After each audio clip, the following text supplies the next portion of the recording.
Olá, começa agora mais uma edição de Resenha com Rodrigo, podcast semanal do deputado Rodrigo Maia. No primeiro bloco do programa, a gente vai falar sobre a agenda da Câmara nesta semana em que o tema central será a reforma da Previdência. No segundo bloco, o nosso tema será o aniversário de 25 anos do Plano Real e a crise fiscal no país.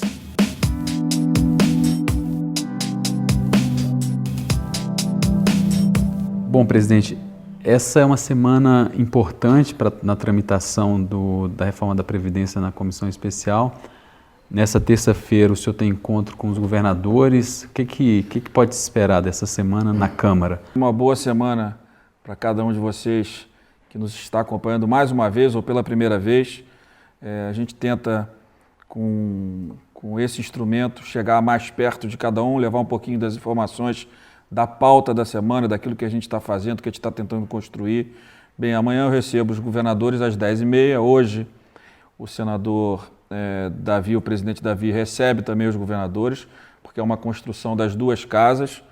As soluções passam por votações na Câmara e no Senado, então é importante que Câmara e Senado trabalhem de forma integrada. Então o presidente Davi recebe hoje, tem feito uma articulação também com a equipe econômica, porque o pleito de prefeitos e governadores não é apenas a reforma da Previdência, é uma pauta que de alguma forma já está combinada, quer dizer, não vai se tirar nenhuma receita existente do governo federal, mas vai se tentar construir um apoio, né, à situação, principalmente que os municípios vivem hoje em alguns estados, como o Rio de Janeiro, mas o Rio já fez a recuperação fiscal, mas tem Minas, tem Rio Grande do Sul, tem muitos estados com problema. E a primeira solução é a Previdência, então a gente quer a participação dos governadores. É importante que essa votação seja uma votação que unifique a federação, prefeitos, governadores com o parlamento. Por isso que é tão importante que essa articulação seja feita com as duas casas, com a Câmara e com o Senado. Estamos tentando organizar, trazer os votos. É muito importante nessa articulação política que ela ocorra com a demonstração e o comprometimento de todos os deputados e deputadas ligados aos governadores, para mostrar um comprometimento. E qual seria a pauta nessa agenda com governadores?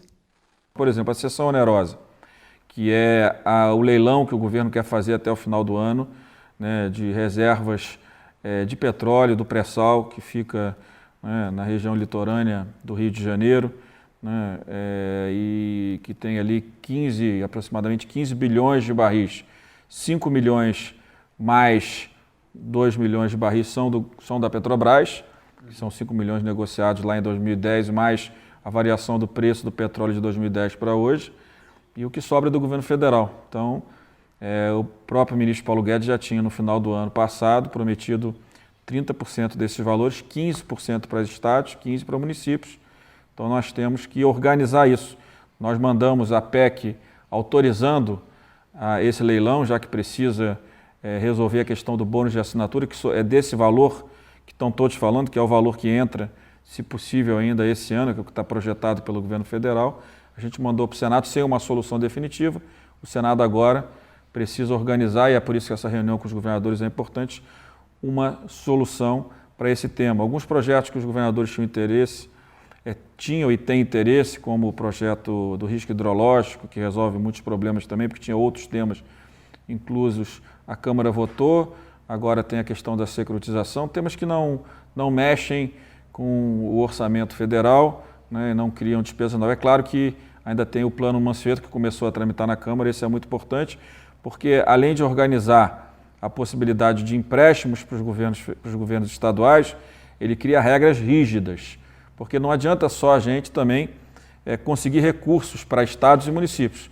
Se todo mundo não estiver envolvido, né, comprometido com uma reestruturação das despesas dos municípios, dos estados e do governo federal, nós vamos continuar transferindo recursos para estados e municípios, mas as despesas dos estados e municípios e da própria União vão continuar crescendo. É por isso que a gente vive essa situação hoje. Para se ter uma ideia, nos últimos anos, as despesas do próprio governo federal, as despesas cresceram muito mais, 6% a mais que a inflação. É insustentável, né, que um governo municipal, estadual, o governo federal consigam continuem sobrevivendo com despesas crescendo tanto acima da inflação. É por isso que é importante a reforma da Previdência.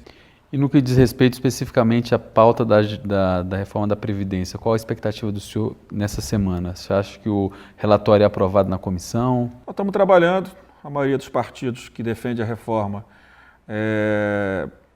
está satisfeito com o relatório que foi apresentado anteriormente.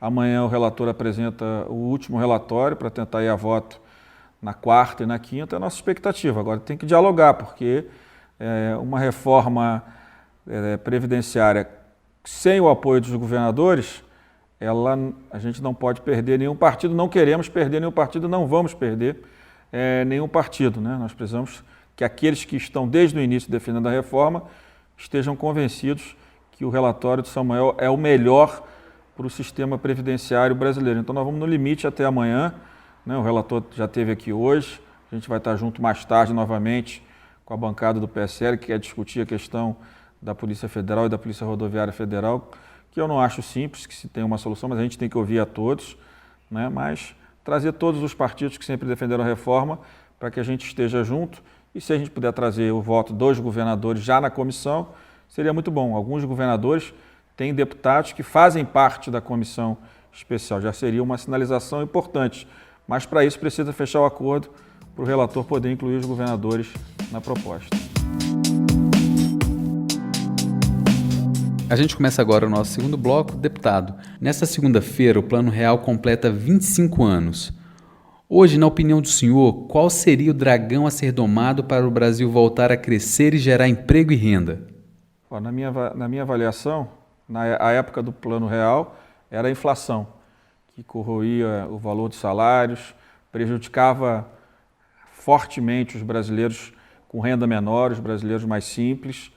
Então, aquele era o dragão a ser domado e, graças a uma bela engenharia coordenada pelo então ministro da Fazenda, Fernando Henrique, no governo do presidente Itamar, depois a continuação no próprio governo do presidente Fernando Henrique, né, foi a inflação. Agora, eu acho que o grande dragão desse momento no Brasil são as despesas públicas.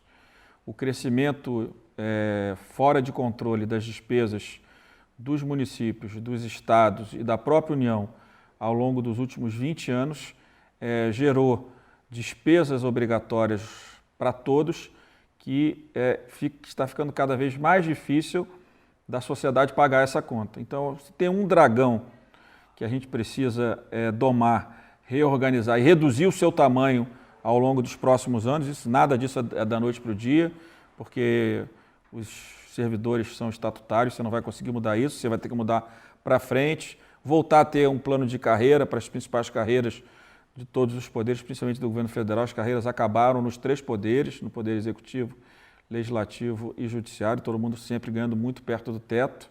Então, voltar a ter carreira para que a pessoa tenha estímulo, né, uma progressão na sua carreira. Mas eu acho que se tem um dragão a ser domado no Brasil de hoje, do meu ponto de vista, mas tem vários problemas, não é o único, mas a base de todos é a despesa pública, porque se nós não organizarmos a despesa pública, todo o resto fica inviabilizado. Se pensar numa boa reforma tributária, ela fica inviabilizada porque vai ter sempre a necessidade de aumentar a alíquota para arrecadar mais, porque as despesas não param de subir. Pensar em aumento da produtividade, como é que você vai aumentar a produtividade do setor público, do setor privado, com esse gigantismo do Estado sem carreira e esse Estado custando cada vez mais para o empresário brasileiro investir no país. Como é que a gente vai resolver infraestrutura se a nossa capacidade de investimento é zero hoje, próxima a zero do governo federal, e se as despesas estão crescendo, como é que algum investidor vai acreditar nesse país a médio e longo prazo para investir em ferrovia, em saneamento, em estradas? Então, eu acho que o grande dragão hoje é a despesa pública mal alocada. Hoje nós temos um gigantismo do governo federal, dos estados e municípios, e que sobram poucos recursos para os brasileiros mais simples e muito poucos recursos para investimento e pouca credibilidade para o setor privado voltar a investir. Para mim, esse é o grande problema do Brasil de 2019, são as despesas públicas de todos os entes da federação. Vamos ter coragem de pedir ao Supremo para pautar o fim do regime jurídico único. O Supremo já pautou as 2 liminares da LRF, que vem há muitos anos, que são fundamentais, né? E uma delas é que a possibilidade de você poder reduzir salário quando você tem um crescimento acima do limite das suas despesas de pessoal, mas reduzindo, claro, a carga de trabalho do servidor. Esse é um item que vai ser julgado em agosto, é muito importante. O regime jurídico único ainda não está pautado e acho que todo mundo, inclusive o Poder Legislativo, todos os poderes, vão precisar reorganizar a sua estrutura. Bom, muito obrigado por sua atenção e sua audiência e até a próxima semana.